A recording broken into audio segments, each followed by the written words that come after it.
আসসালামু আলাইকুম। টাঙ্গাইল শাখায় কাশফির বার্থডে পালন করব, সেই সাথে আমাদের আরেকটি গুড নিউজ আছে। একই সাথে যেমন আজকে কাশফির বার্থডে, সেই সাথে এইদিকে আমরা দেখতে পাচ্ছি আমাদের সাথে উপস্থিত আছে কামরুল, যে হচ্ছে আজকের ভূমির যে চাকরিটা হলো সেইটাতে সুপারিশপ্রাপ্ত হয়েছে, রাইট? তুমি কিছু বলো কামরুল, আজকে এই বার্থডে উৎসবের সাথে আমরা আগে কি মোমবাতি ফুদিয়ে নিব, নেই বার্থডে পালন করি। হ্যাপি বার্থডে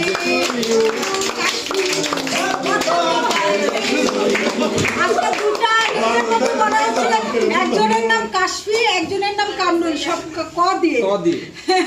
আচ্ছা, এবার কামরুল তুমি একটু কিছু বলো, আমরা একটু শুনতে চাই তোমার এই চাকরি, ওরা বলে আসা, টাঙ্গাইলে আসা, সব কিছু নিয়ে কিছু বলো। ম্যাডাম আপনি ডান পাশে আসুন। আসসালামু আলাইকুম সবাইকে। আজকে ওরা কলে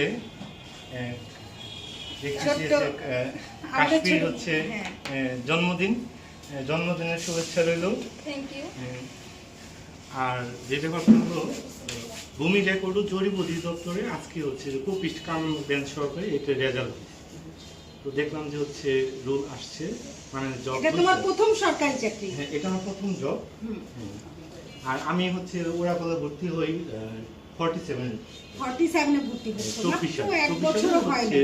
আমি রমজান যে হয় আপনার মে এপ্রিল দিকে ভর্তি হই, তারপর ক্লাস করি এখানে। যদিও আমার অনার্স ছিল ঢাকাতে। এবং মজার বিষয়, কামরুলের পরিবারের 3 জন এখানে ভর্তি আছে। ওর বোনেরও এখান থেকে ও প্রাইমারি চাকরি অলরেডি হয়ে গেছে এবং আশা রাখি সামনে ও ক্যাডার হবে। না, আমি এখানে ভর্তি হওয়ার পরে আমি আমার ছোট বোনকে এখানে ভর্তি করাই। তো ভাষণী থেকে গ্রাজুয়েট করছে, ওর হচ্ছে ডিপার্টমেন্টে রেজাল্ট হবে অনেক ভালো। দেখা গেল কি ওর হচ্ছে প্রাইমারিতে জব হয়ে গেল, বেশি দিন ক্লাস করা লাগে না, ক্লাস কমপ্লিট করতে পারে না, কমপ্লিটই করতে পারে। এখন বড় ভাই হচ্ছে ডিসি অফিসে চাকরি করে, এখন আমার হয়ে গেল।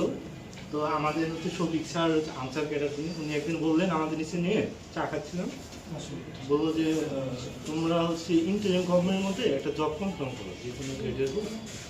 তো তখন থেকে মনে হলো যে না, পড়াশোনা একটু করা দরকার। পড়াশোনা করলাম, জব হলো, ভালোই লাগলো। কামরুল অলরেডি একটি সরকারি চাকরি আজকে নিয়ে নিল, আশা করি 47 কি প্রিপারেশন কেমন কামরুল তোমার? 47 এর জন্য পড়াশোনা করতেছিলাম বেসিক্যালি। তো এখন দেখতেছি মাস্টার্স পরীক্ষার জন্য আমি আসলে তালগুলো হারিয়েছি। তো এখন 47 এর দিকে ফোকাস করা লাগবে ইনশাআল্লাহ 47 এ তোমার আমরা আশা করছি ভালো একটা ফলাফল আসবে। এই যে